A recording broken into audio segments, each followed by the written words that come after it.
નમસ્તે વિદ્યાર્થી મિત્રો, આપણે એક પાર્ટ 1 ની અંદર નીટ નું બેઝિક ઇન્ટ્રોડક્શન જોયું હતું કે આજે 12th સાયન્સ ની પછી નીટ ની એક્ઝામ લેવામાં આવે છે. એકચ્યુઅલમાં કેવી રીતે એની માર્કિંગ સિસ્ટમ હોય છે એની આપણે ચર્ચા કરી હતી. હવે આપણે જે વાત કરવા જઈ રહ્યા છીએ એ કયા પ્રકારના કોર્સ માટે કયા માર્ક અને એની મિનિમમ કેટલી રિક્વાયરમેન્ટ્સ છે એ જરૂરી છે એના ઉપર આજે આપણે થોડી ચર્ચા કરશું.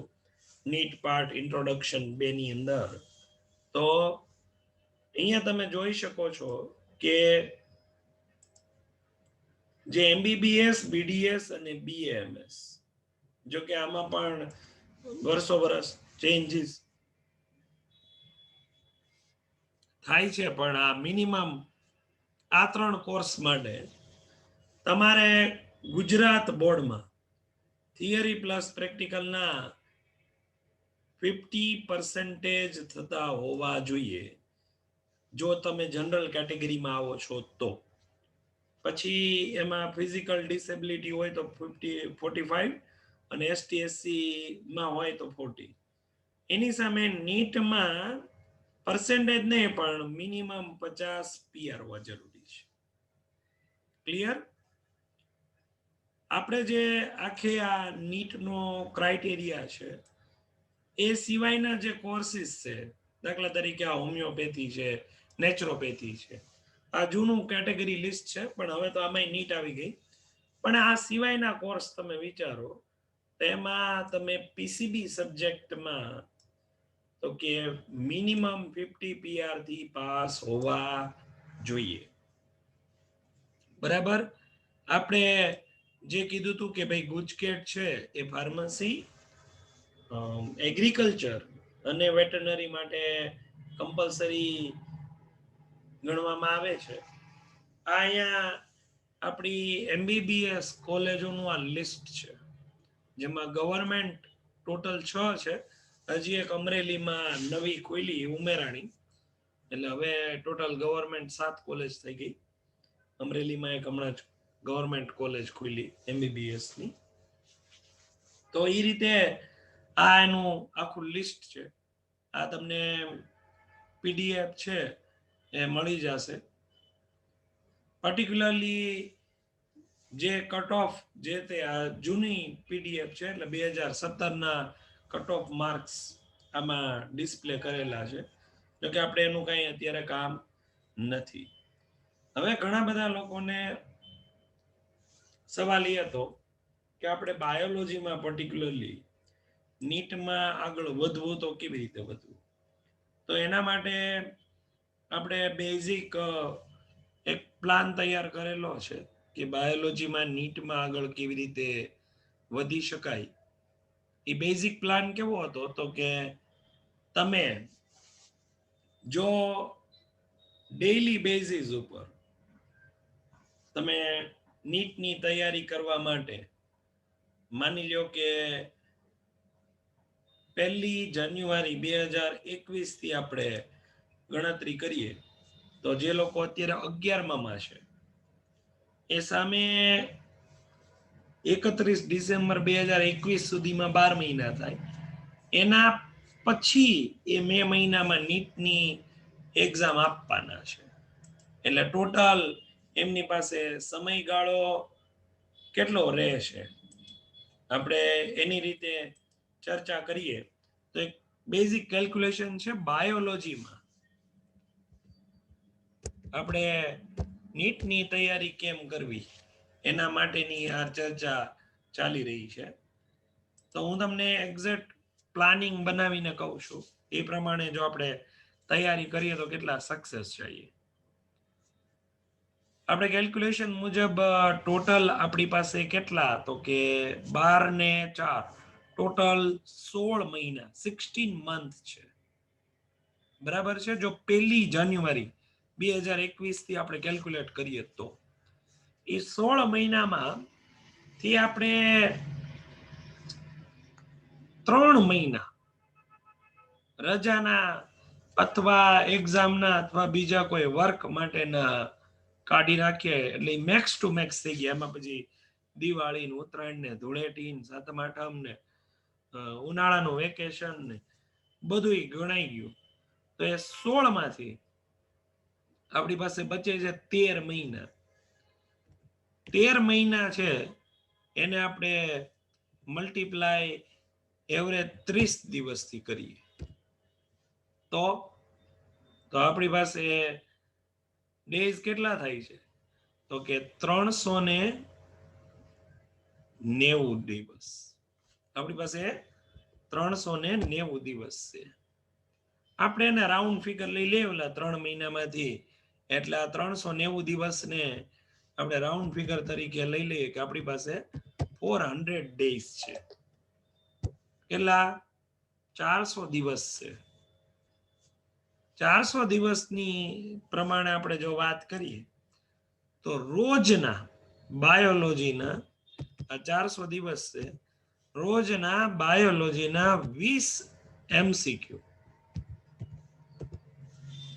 આપણે જો તૈયાર કરીએ તો કેટલા થાય?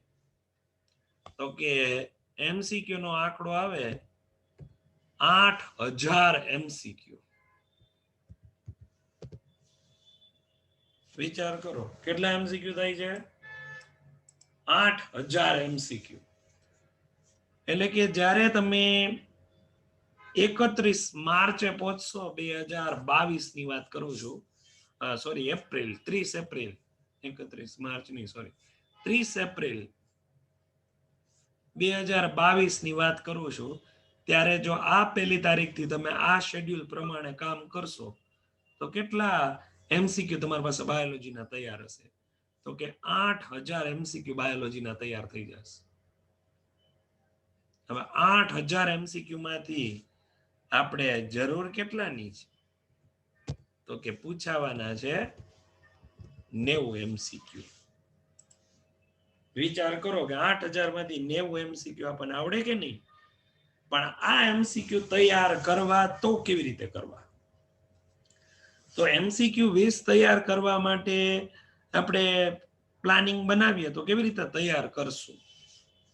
MCQ વાંચો, એનો જવાબ બી આવે, આનો જવાબ સી આવે, એવી રીતે તો એમ 8000 ગોખવા પોસિબલ નથી. એટલે એના માટે શું પ્લાન બનાવાય અથવા કેવી રીતે એને તૈયાર કરી શકાય? તો કે એને તૈયાર કરવાની પદ્ધતિ કંઈક એવી છે કે આપણે MCQ વાંચીએ. દાખલા તરીકે તમે બધા જો આ કેલ્ક્યુલેશન છે એ ક્યારથી આપણે સ્ટાર્ટ કરવાનો આ પ્લાન? તો કે આ 1 Jan 2021 થી આ એપ્લાય કરવાનો છે.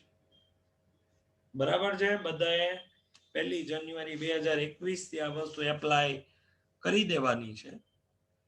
અને આનો એન્ડ ક્યારે થશે? તો કે 30 એપ્રિલ 2022. Everybody clear? આ આપણો પ્લાન છે. આ બે આપણા શું કહેવાય ટાર્ગેટ મોટિવ્સ છે. આ સ્ટાર્ટિંગ ડેટ, આ એન્ડ ડેટ.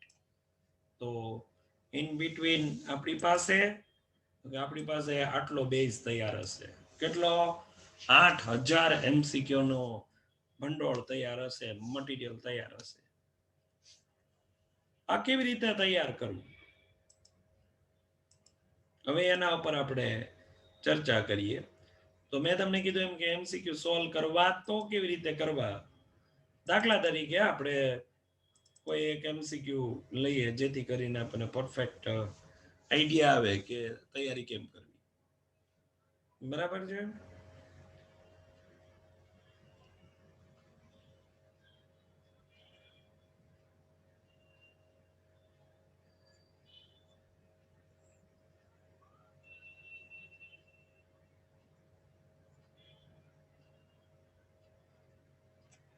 દાખલા તરીકે આમાં MCQ નંબર 33 છે. આ એમસીક્યુ આપણે વાંચીએ એટલે આને સોલ્વ કેમ કરાય હું તમને શીખવાડું. તો કે દૂધના પાચન કયા પાચક રસ દ્વારા થાય છે? પાચન કોનું કરવાનું છે? દૂધનું. તો આપણે એ જોવાનું છે આનો જવાબ એ આવે, બી આવે, સી આવે, ડી આવે, એમ નહીં. આનો જવાબ કયો આવે છે અને બાકીના 3 શું કામ નથી આવતા એ જોવાનું. તો દૂધનું પાચન તો પહેલી વાત આપણને એટલી તો ખબર પડે છે કે ભાઈ લાળ દ્વારા તો ન જ થાય, એટલે એક ઓપ્શન નીકળી ગયો. હવે બચ્યા આપણી પાસે જઠર, આંતરન, સ્વાદુરસ. તો જઠર રસ સિવાયના બે, આંતરરસ ને સ્વાદુરસ, એ બે ક્યાં હોય? તો કે નાના આંતરડામાં. તો કે ત્યાં દૂધનું પાચન થતું નથી. દૂધનું પાચન થાય છે ક્યાં? તો કે જઠરમાં. કોના દ્વારા? તો કે રેનિંગ દ્વારા. એટલે કન્ફર્મ આનો જવાબ એ જ આવે. આટલો શ્યોર હોય ત્યારે જઈને આપણે આ એમસીક્યુ અટેન્ડ કરવાનું. કેમ? નહીતર જો એક ભૂલ થઈ ગઈ તો સીધે સીધા આપણા 5 માર્ક છે એ ગાયબ. ઘણી વખત રિઝલ્ટ માઇનસમાં આવે છે. સમજાય છે વાત? આ રીતે એમસીક્યુ છે એ તૈયાર કરવાના રોજના 20. હવે એની માટે શું કરશું આપણે? તો કે આવો એમસીક્યુ સિલેક્ટ કરશું કોઈ પણ મટીરિયલમાંથી, એમસીક્યુ લખશું એક બુકમાં, એક સ્પેશિયલ એમસીક્યુ ની બુક બનાવશું. એમાં ઉપર ડેટ વાઇઝ 1 તારીખ જાન્યુઆરી 1/1/2021 એના 20 એમસીક્યુ નું લખશું આપણે. ક્વેશ્ચન લખશું, પછી 4 ઓપ્શન લખશું, પછી 4 ઓપ્શન ને વિચારશું. નહીં ખબર હોય એ ઓપ્શન બુકમાં ગોતશું કે આ શબ્દ ક્યાં આપ્યો હતો. ભલે જવાબ જઠર આવતો હોય પણ આપણને આપણા માટે નવો શબ્દ આંતરરસ હોય તો બુકમાં ગોતવાનું કે આંતરરસ નું શું કામ હોય છે, આપણને નો ખ્યાલ હોય. પછી જે જવાબ છે એ નીચે લખવાનો. એટલે 3 લાઈન નો એમસીક્યુ બને. Question, 4 option, last answer. આવી રીતે 20 એમસીક્યુ લખીને આપણે તૈયાર કરશું, જાતે સોલ્વ કરેલા પરફેક્ટલી, બુકમાંથી રેફરન્સથી ગોતીને એનો ઓપ્શન ને માટેને જે કંઈ પોસિબિલિટી છે, શક્યતાઓ છે, વિચારીને આપણે જે નક્કી કરશું એ રીતે 20 એમસીક્યુ લખ્યા હોય તો એના માટે લગભગ સમય કેટલો જાય?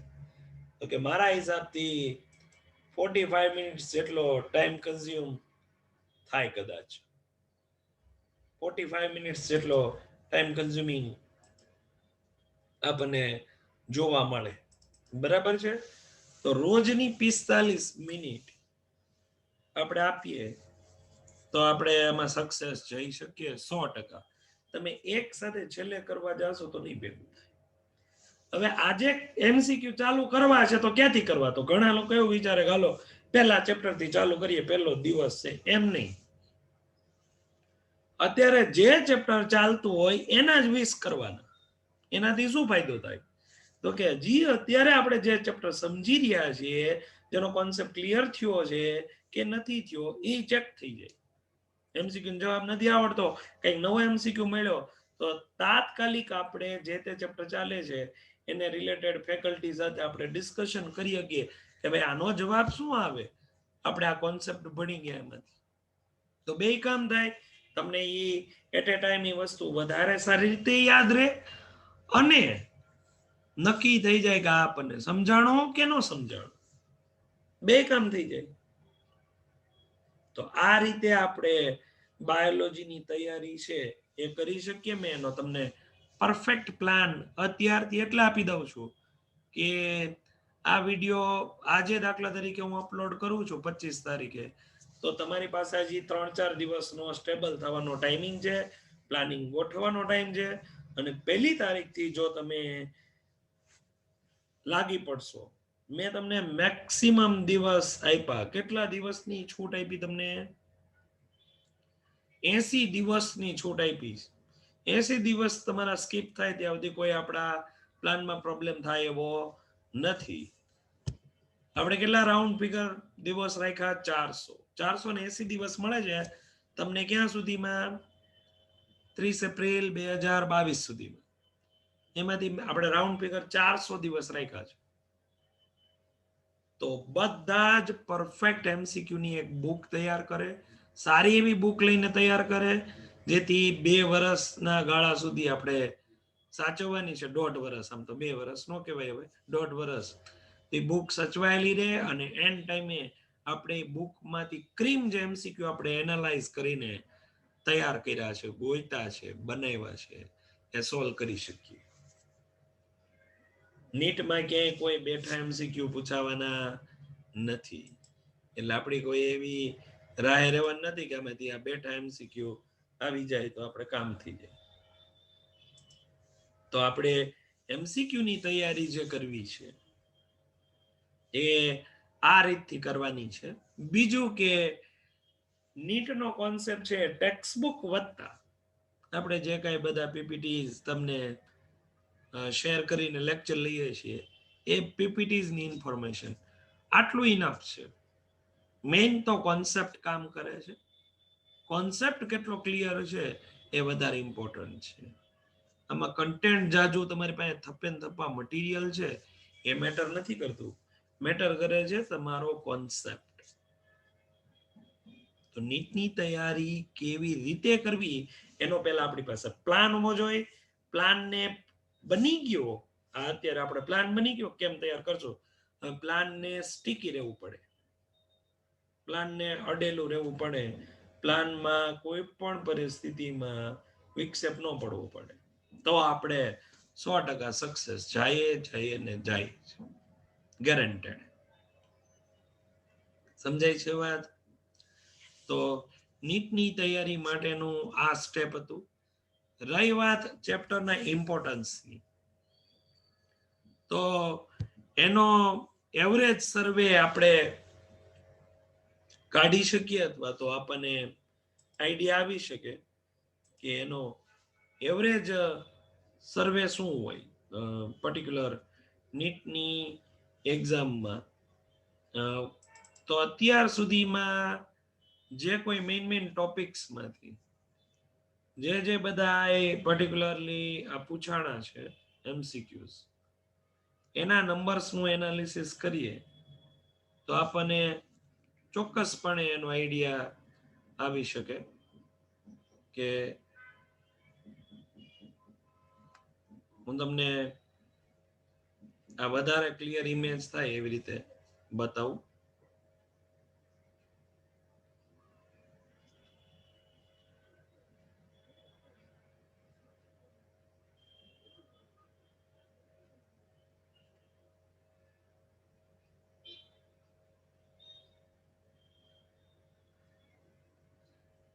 વધારે સારી રીતે સમજાય એ રીતે.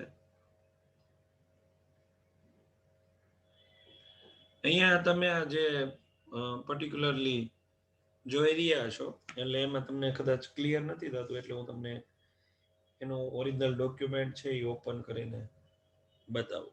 તો તમે એનો સ્ક્રીનશોટ લઈ શકો છો.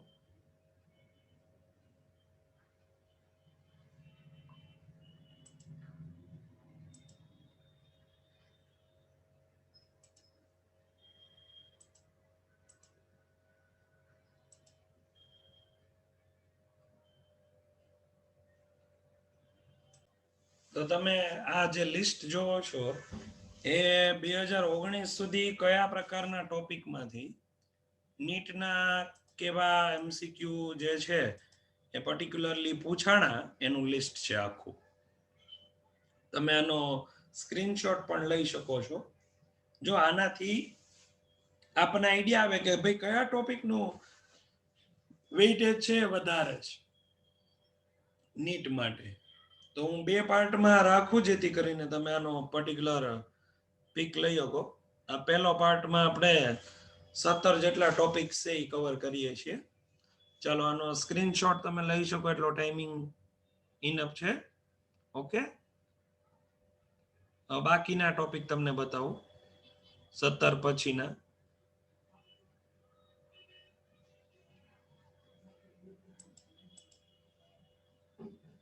લ્યો આ બાકીના ટોપિક્સ જે ટોટલ 24 ટોપિક આપ્યા છે એમાંથી અત્યાર સુધીમાં જે કાંઈ બધા MCQs પૂછાણા છે એ MCQs ના નંબર્સ છે આ, કે ભાઈ કયા વર્ષમાં કયા ટોપિકમાંથી એવરેજ કેટલા MCQ પૂછાય છે.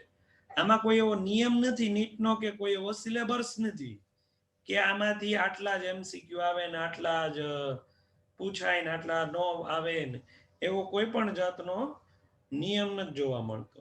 આ એકચ્યુઅલમાં આ એનાલિસિસ છે કે આનાથી આપણને આઈડિયા આવે કે પર્ટિક્યુલરલી નીટની અંદર કયા પોઈન્ટ ઉપર કયા ટોપિક ઉપર આપણે વધારે ભાર આપવો છે. ઇંગ્લિશમાં પણ આપણે આરામથી એનું ટ્રાન્સલેશન છે એ કરી શકીએ છીએ, જેમ કે genetics, biotech, bioenergy, molecular basis of inheritance અને બાયોમોલિક્યુલ્સ.